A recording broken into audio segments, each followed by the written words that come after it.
सवाल ये है कि विराट कोहली के ऊपर तले विकेटें गिरी, उन्होंने अपनी गेम चेंज करी, पेस स्लो कर दिया, स्लो स्ट्राइक रेट के साथ रन्स बनाए। अक्सर ऐसा ही होता है जब बाबर बैटिंग पे आते हैं, विकेटें इधर-उधर से गिर जाती हैं, उनको स्लो खेलना पड़ जाता है। उस पर आप कहते हैं कि वो स्ट्राइक रेट खराब है उसका, लड़के का अपने लिए खेल रहा है, ये जब क्या है? जब भी 3 विकेटें गिर जाएँगी हाँ, और बाबर इस तरह खेलेंगे, उनको कोई कुछ नहीं कहेगा। लेकिन बशर्त ये है कि वो विनिंग टारगेट तक लेके जाएँ, वो क्या है? ठीक, आप कोहली को देखें कि हमने अभी यही बात की है कि ऐसा नहीं है कि वो ओपनर आके उन्होंने ये गेम स्टार्ट कर दी। सही जब बात है। 3 मेन विकेटें गिर गईं और उन्हें पता है कि नीचे अक्षर पटेल और जडेजा रह गए हैं, फिर उन्होंने ये काम स्टार्ट किया, सही, शुरू से नहीं। नंबर 2, ये करते-करते वो अपनी टीम को कहाँ लेके गए in the end of the day? 180 पे। तो आप भी लेके जाएँ 180 पे कोई और मैच जितवाएँ, आपको कोई कुछ नहीं कहेगा। बात वो होती है कि जब आप गेम को रीड नहीं कर पाते, जहां 180 हो रहा होता है आप 150 करते हैं और उसके बाद आप बॉलर को कहते हैं कि डिफेंड करो, वहां पे आप पे क्रिटिसिज्म होता है कि आप अपनी टीम को उस प्रेशर सिचुएशन से नहीं निकाल पाते एज अ सीनियर ठीक है। बैट्समैन। वहां पे आप पे क्रिटिसिज्म होता है। उमर भाई और आप दोनों से एक मुश्किल सवाल पूछने वाला हूँ। अर्शदीप सिंह को कंपेयर करने वाला हूँ मोहम्मद आमिर और शाहीन से। दोनों के उल्टे हाथ, तीनों के उल्टे हाथ चलते हैं। उल्टे हाथ के बॉलरों में अर्शदीप को शाहीन और आमिर के परले में कहाँ रखते हैं आप? देखें, अगर मैं सेमी न्यू बॉल पे जाऊं तो ओवरऑल बात करेंगे उमर भाई। मैं ओवरऑल, देखें, नया बॉल मैंने आज तक मैंने तीनों का नहीं खेला, डोमेस्टिक में भी नहीं खेला। और देखा मगर कराते देखा है मैंने, क्योंकि अहमद, नया बॉल अहमद एक्सप्लेन कर देगा, ओल्ड बॉल मैं आपको एक्सप्लेन कर देता हूँ। नए बॉल पे अगर आप कहते हैं तो आप ये कह लें कि मैं जो शहीन की तरफ जाऊंगा, फिर ठीक है। उसकी पेस भी है, रिवर्स भी उसका होता है और उसमें वेरिएशन भी वो अच्छी करता है। तो शहीन, लेकिन एट ऑफ द मोमेंट जो उसने बॉलिंग की है सेकंड सेकंड लास्ट ओवर, तो हमें फुली क्रेडिट उसको देना चाहिए।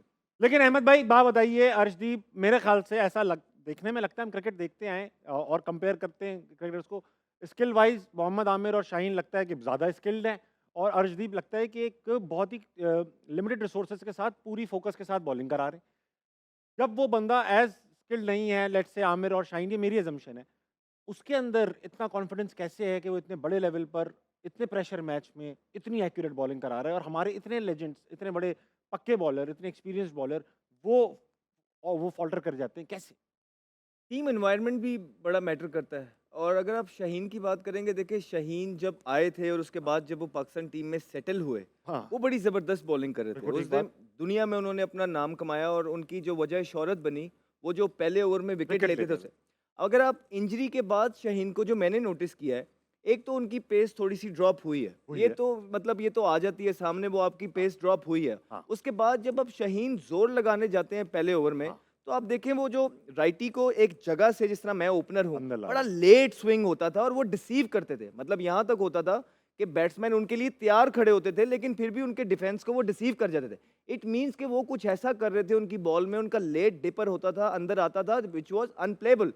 अब आके ये होता है कि जब भी वो नए बॉल पे राइटी को जोर लगाने जाते हैं, उनकी लाइन ऑफ डायरेक्शन खराब हो जाती है। ठीक है। अब वो बॉल लात पे हो जाता है and it sits up beautifully to flick. अब वो रन्स के लिए यहाँ पे चला जाता है।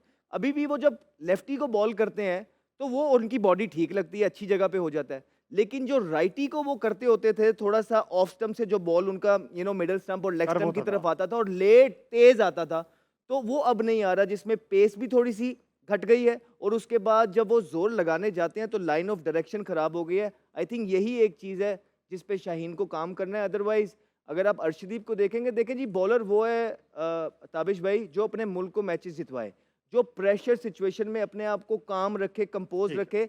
जितने मर्जी लिमिटेड रिसोर्सेज हैं, उसको पता है कि मैं कितने जोगा हूँ, वो उस चीज़ से बाहर ही नहीं निकलता।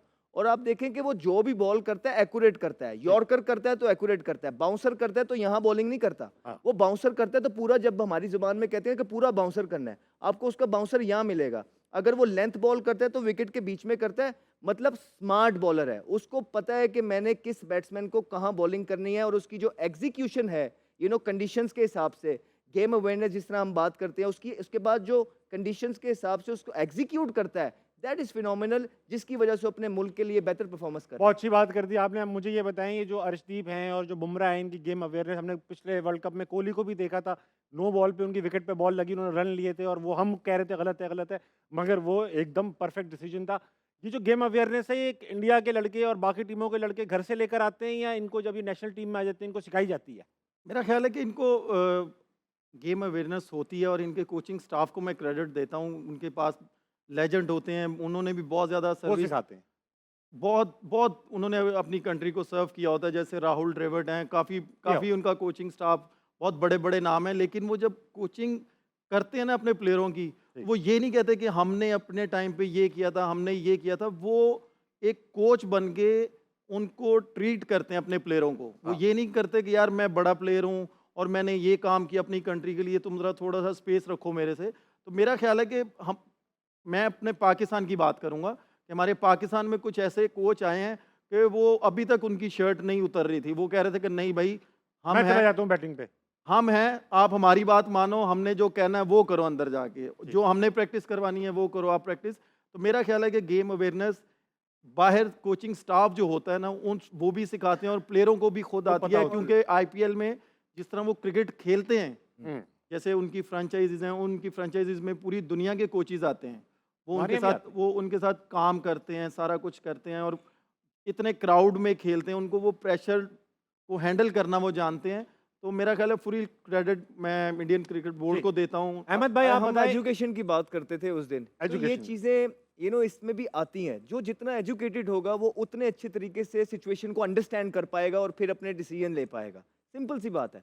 तो गेम अवेयरनेस कोई रॉकेट साइंस नहीं है। एक तो ज्यादा क्रिकेट खेलने से आती है, ऊपर से उनका रणजी ट्रॉफी के जो जो स्टैंडर्ड है वो बहुत तगड़ा है, आईपीएल का स्टैंडर्ड है बहुत तगड़ा है। पूरी दुनिया से कोचेज वहाँ आते हैं, पूरी दुनिया के प्लेयर्स वहाँ आते हैं, क्या चीज़ नई चल रही है सब उन्हें पता हमारे यहाँ भी होता तो है। आते हैं। नहीं, पैट कमिंस ये वो हमारे यहाँ ये लोग नहीं आते। तो जो मॉडर्न चीज़ें चल रही होती हैं, मॉडर्न कोचेज होते हैं, वो वहाँ मौजूद होते हैं। ठीक। फिर उसके बाद आके वो जब सारी चीज़ें सीख लेते हैं, उसके बाद उनमें खुद हंगर है, वो गेम में इन्वॉल्व भूखे रहते लड़के हैं, हैं। भूखे लड़के। जी, जी, वो इन्वॉल्व रखते हैं अपने आप को। वो ऐसा नहीं करते कि बस आए बॉलिंग अगर अच्छी हो गई, बैटिंग अच्छी हो गई तो ठीक है। वो मेक श्योर करते हैं कि वो गेम से सीखें और गेम के अंदर रहें, प्रेज़ेंट मोमेंट में रहें।